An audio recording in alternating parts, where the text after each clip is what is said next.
que ya nos sigan hablando porque ya no hay más.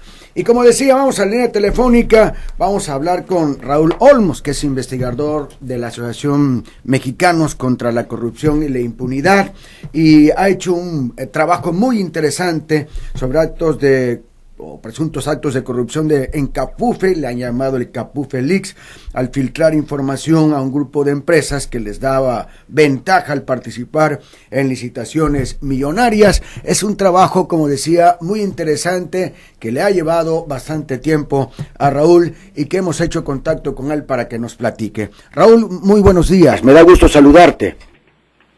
Buenos días, muchas gracias por la comunicación. Raúl, ¿nos puedes explicar todo el proceso de los actos estos de filtración de información para pues que tuvieran ventaja algunas empresas que querían entrar o que entraron en licitación y eso les dio a ganar mucho dinero? Sí, es un acto muy grave el que ha ocurrido.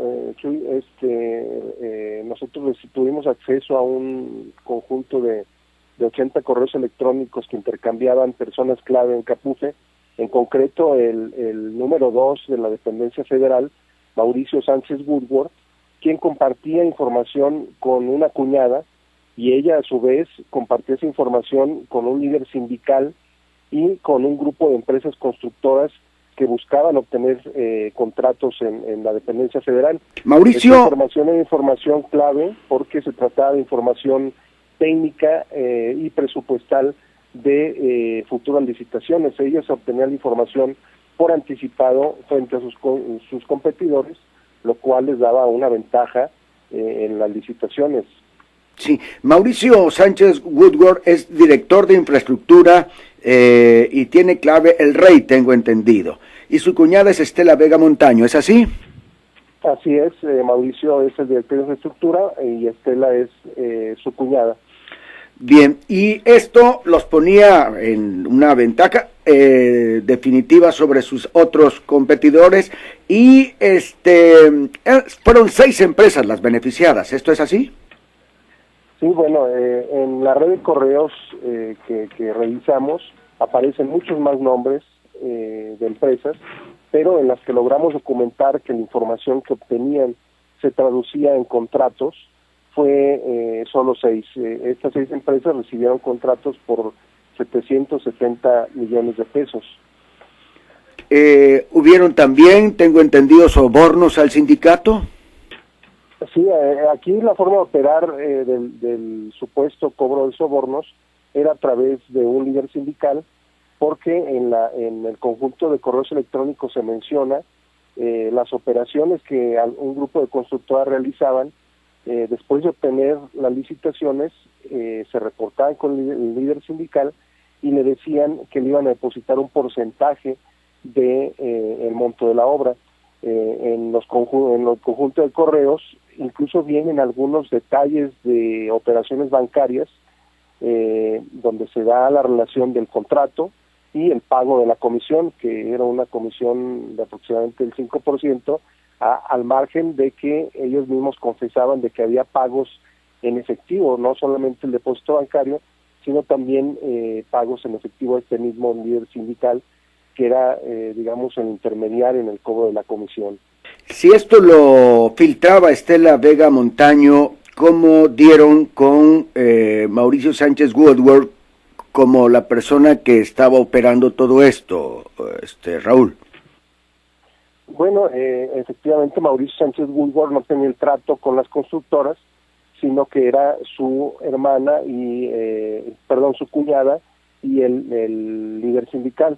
Pero toda la información clave de la dependencia federal salía de su oficina, salía del correo electrónico atribuido a él, donde incluso la propia cuñada lo identifica en la serie de correos por su nombre, a pesar de que él manejaba un apelativo que se llamaba Morantes 33, en varios correos la cuñada lo identifica como Mau Sánchez Woodward.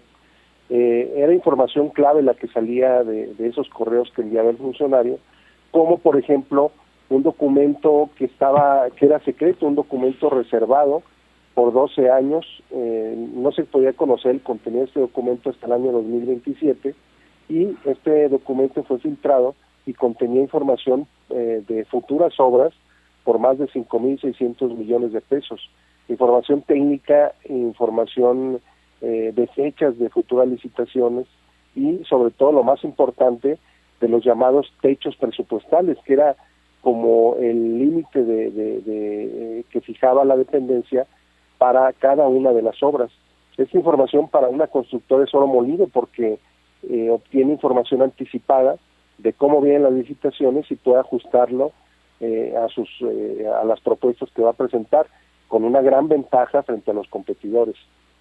Claro, esto se da en un momento, bueno, pues,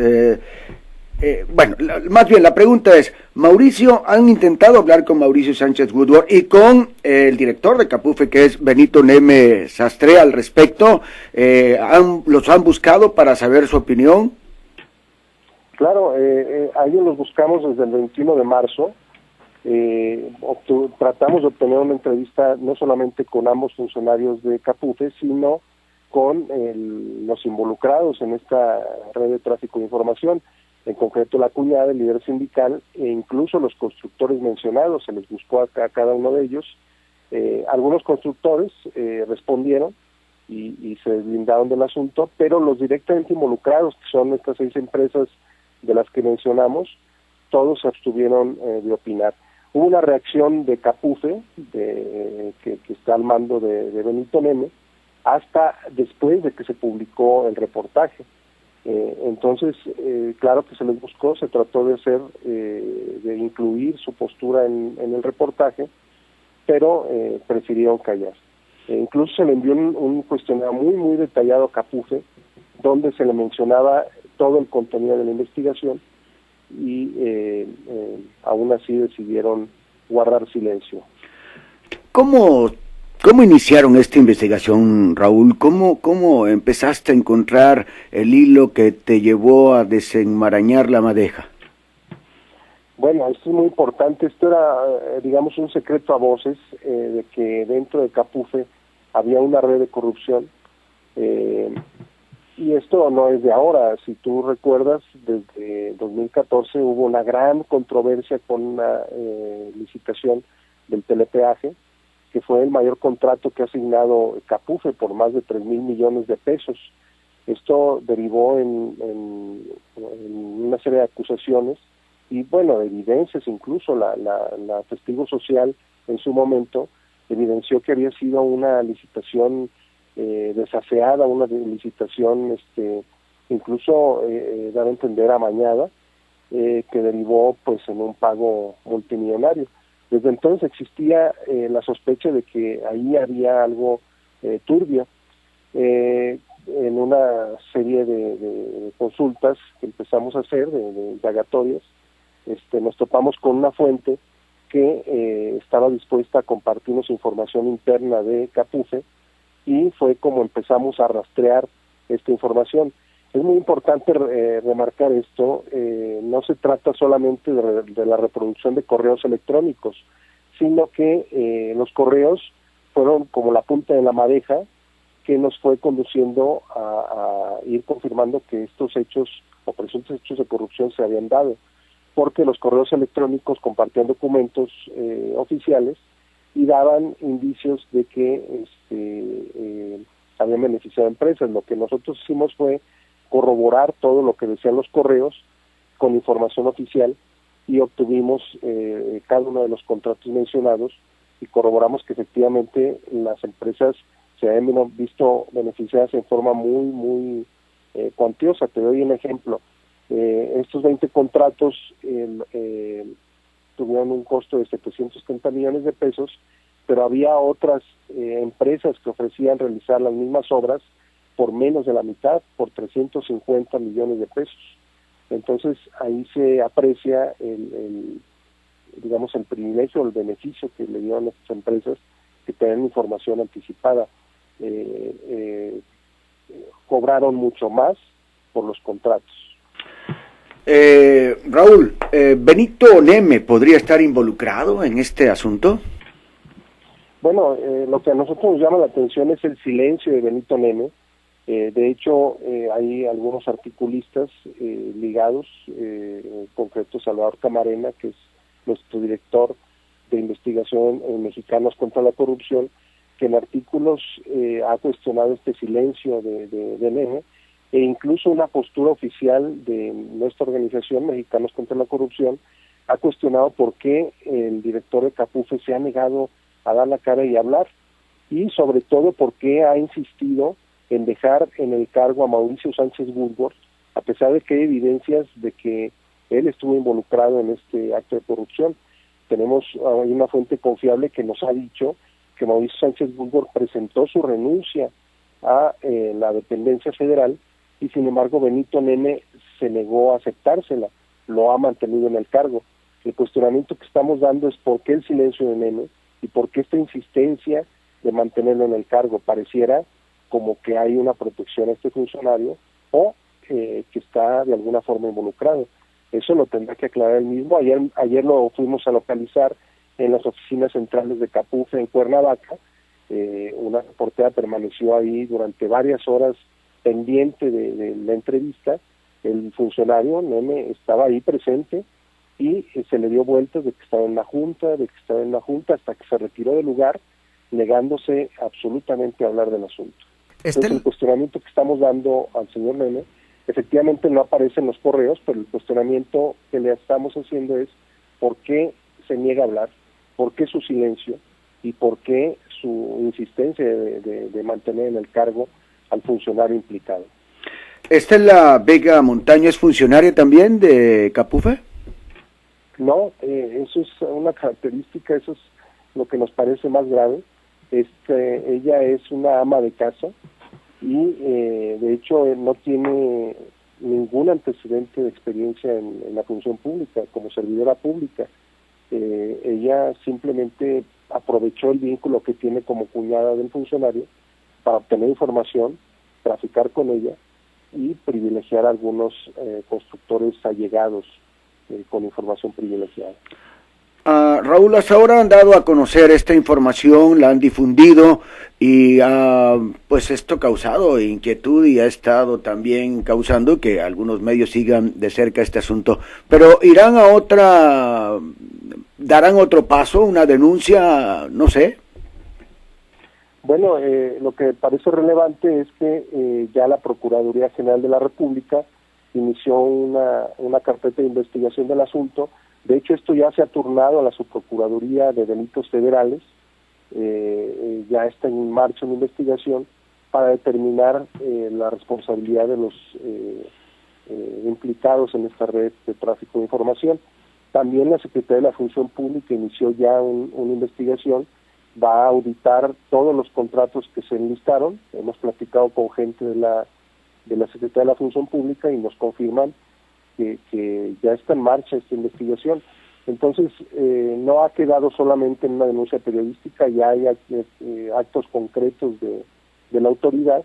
Esperemos que no quede solamente en una pantalla, en una apariencia, sino que efectivamente haya resultados y se castigue, porque esa es la aspiración que como organización tenemos, de que los actos de corrupción no queden impunes. ¿Qué les hace sospechar que esto pueda quedar nada más en una pantalla?